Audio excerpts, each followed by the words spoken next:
what's the lightest I can push this crate such that if I pushed it a little bit harder, it would now start to slide up the plane. So I want the minimum force to slide up the plane. The frictional force is the same and my mass is the same. So I don't need to entirely reinvent the wheel here. But if I look at the free body diagram, what's the only difference between now scenario 2 and scenario 1? Right, in this case, I'm pushing harder, and it would want to go up the plane due to if there were a lack of friction. So the friction force is not up and to the right, it's now down and to the left. So really it was just a fairly simple change there, switching the direction of the friction, but it's going to have an impact that's different than when like our pins were just, we assumed right and it turned out to be left. This is going to change our whole answer. So instead of rewriting the whole problem, I can really just look through here and make some changes. So first of all, in equation 1, P is still to the right, my normal force is still to the left, but now my friction force, its x component points to the left, so this gets a negative.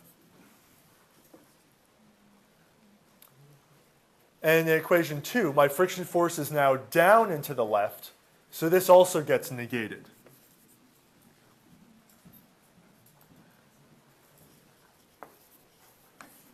Now here's the change why it's different than with just guessing a pin direction wrong. What is different about equation 3a in this scenario from the first scenario?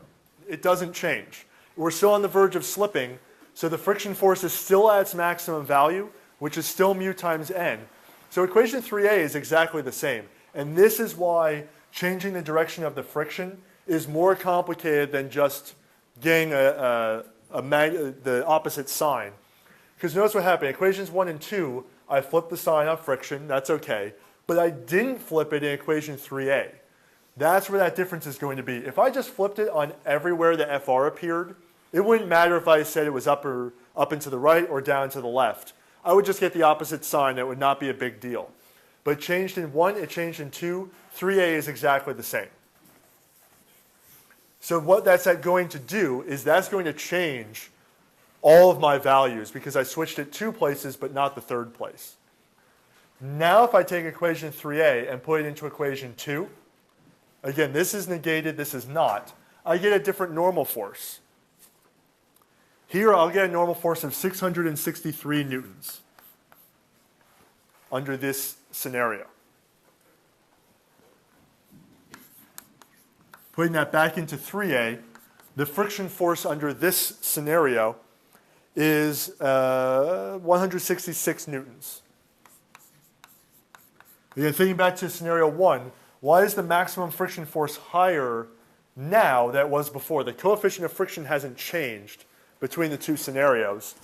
But think about the normal force is not just based on the weight, but also how hard I'm pushing. I'm now pushing it harder into the surface, increasing the normal force, which is increasing the maximum frictional force that can be provided.